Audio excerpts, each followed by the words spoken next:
कैसे हैं आप लोग। उम्मीद करती हूँ कि आप अच्छे होंगे और मैं भी बहुत अच्छी हूँ। मैं आ गई हूँ एक नई कहानी के साथ। ये कहानी उत्तर प्रदेश के एक गांव की है। चलिए शुरू करते हैं आज की कहानी। उत्तर प्रदेश के गांव में भूतिया भेड़िए का आतंक लगातार बढ़ता जा रहा था। वह विशेष रूप से छोटे बच्चों को अपना शिकार बना रहा था।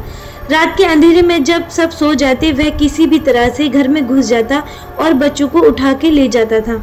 फिर उन्हें जंगल में ले जाकर उनके साथ खेलता था। जब बच्चे रोने लग जाते तो वह उन्हें बेरहमी से मार डालता और खा जाता। एक रात गांव की एक महिला रईसन अपने मैके से देर रात लौट रही थी। उसकी गोद में 2 महीने की बच्ची थी। रईसन को अंदाजा भी नहीं था कि खौफनाक भेड़िया उसकी गाड़ी के पीछे है और वह किसी को दिखाई नहीं दे रहा था, जैसे कोई अदृश्य ताकत हो। रईसन अपने घर पहुंची और थकी मांदी बच्चों को सुलाकर खुद भी सो गई। जैसे ही वह गहरी नींद में डूबी, अचानक उसे खून की बदबू सी महसूस हुई, पर उसने इसे नजरअंदाज किया और करवट बदलकर सो गई। भेड़िया इसी मौके का इंतजार कर रहा था। वह चुपचाप घर में घुसा और बच्ची को उठाकर जंगल की ओर भाग गया। सुबह होते ही पूरे गांव में हड़कंप मच गया। रईसन की बच्ची गायब थी। गांव वाले डंडे लेकर जंगल की ओर दौड़े, लेकिन वहां भेड़िया दिखाई नहीं दिया। दूसरे दिन जंगल में बच्ची की हड्डियां और चूड़ियां और खून से लथपथ कुछ कपड़े मिले। बच्ची की मां ने उसे सर्दी से बचाने के लिए 7 फ्रॉकें पहनाई हुई थीं और वह सारे खून में डूबे हुए थे। एक गांव के बुजुर्ग ने सारे कपड़े रईसन के हाथ में दे दिए। ये देख रईसन जोर जोर से रोने लगती है। गांव वाले बेहद डरे हुए थे, क्योंकि उस भूतिया भेड़िए का आतंक थमने का नाम नहीं ले रहा था। हर रात वह किसी न किसी बच्चे को उठा ले जाता और सुबह उनकी हड्डियां मिलती। गांव में मातम का माहौल था और हर घर में डर पसरा हुआ था।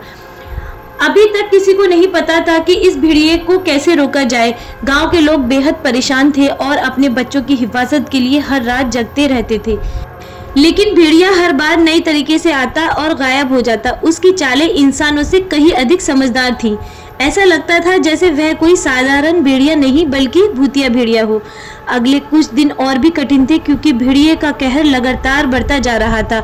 अब गांव के बुजुर्गों ने तय किया कि कुछ न कुछ तो करना ही पड़ेगा। रईसन की बच्ची की दर्दनाक मौत के बाद पूरे गांव में मातम फैल चुका था। हर किसी के दिल में डर बैठ गया था, लेकिन अब गांव वाले और भी सतर्क हो गए थे। लगातार बच्चों के गायब होने की घटनाओं ने उन्हें गुस्से और हिम्मत से भर दिया था।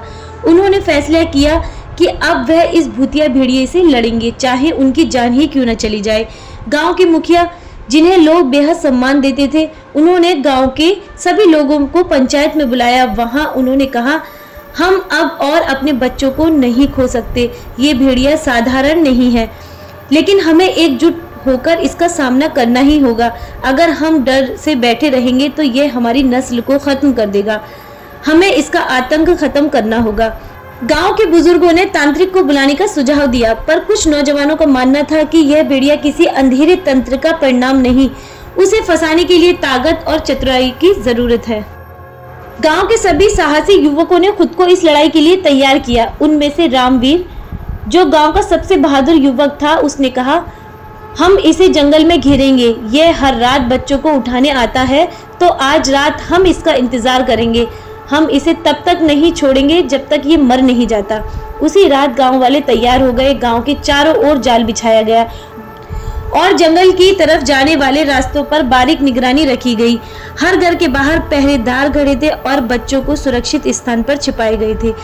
गांव वालों के हाथों में मशालें और हथियार थे। रात का अंधेरा गहराने लगा था और चारों ओर सन्नाटा छा गया।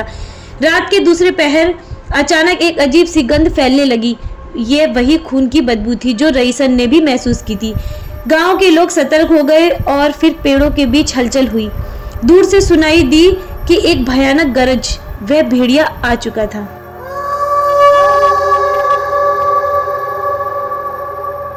गांव वाले एकजुट हो गए और भेड़ियों को देखने के लिए हर तरफ ध्यान लगाने लगे। अचानक एक घर की छत पर छाया सी दिखाई दी। रामवीर ने अपनी मशाल उस दिशा में फेंकी और मशाल की रोशनी में भेड़िए की लाल आंखें चमकती दिखाई दे रही थी। वह बच्चों के लिए आया था, लेकिन इस बार गांव वाले तैयार थे। रामवीर और उसके साथी भेड़िए की तरफ भागे। भेड़िया एक छलांग में जंगल की तरफ भागने की कोशिश करने लगा, लेकिन गांव वालों ने उसका पीछा नहीं छोड़ा। भेड़िया बहुत तेज था, लेकिन इस बार गांव के जाल में फंस चुका था। रास्तों पर बिछाए गए कांटेदार जाल में उसका एक पंजा उलझ गया। गांव वालों ने भेड़िए को घेर लिया। वह गुस्से से गुर्राने लगा, लेकिन अब वह बेबस था। गांव के कुछ लोग डरे हुए थे, यह कोई दानव है, लेकिन रामवीर ने कहा, अगर यह कोई भूतिया शक्ति है तो हमें इसे खत्म करना होगा। यह हमारी कमजोरी का फायदा उठा रहा है, अब इसे इसका अंजाम भुगतना होगा। रामवीर ने गांव के बुजुर्गों से कहा, यह समय है कि हम इसके आतंक को हमेशा के लिए खत्म करें। तभी गांव के तांत्रिक ने मंत्र उच्चारण शुरू किया। जैसे जैसे मंत्र गूंजते गए, भेड़िए की ताकत कम होती गई। वह तड़पने लगा और फिर एक जोरदार चीख के साथ भेड़िया आग के गोले में बदल गया। उसकी लाल आंखों में अब डर और हार दिखाई दे रही थी। कुछ ही पलों में वह धुआं बनकर गायब हो गया। तांत्रिक ने गांव वालों से कहा, यह भेड़िया कोई साधारण जीव नहीं था, यह एक शापित आत्मा थी, जिसे काले तंत्र की वजह से यह रूप मिला था, लेकिन अब इसके आतंक का अंत हो चुका है। गांव के लोग राहत की सांस लेने लगे। उन्होंने पहली बार चैन की नींद सोई। रामवीर और बाकी जवानों की बहादुरी की वजह से गांव अब सुरक्षित था। उस दिन से गांव में फिर कभी किसी बच्चे का अपहरण नहीं हुआ और भूतिया भेड़िए की कहानी सिर्फ एक डरावनी कहानी बनकर रह गई। गांव के लोग हर साल उस दिन को मुक्ति दिवस के रूप में मनाने लगे, ताकि वह हमेशा उस दिन को याद रखें जब उन्होंने अंधकार को हराया था। इस तरह कहानी का अंत होता है। उम्मीद करती हूँ आपको ये कहानी पसंद आई होगी। कहानी को अंत तक सुनने के लिए आप सभी का बहुत बहुत धन्यवाद। ऐसी ही मजेदार और हॉरर स्टोरीज के लिए सब्सक्राइब करें हमारा चैनल क्रिएचर ऑफ शायरी।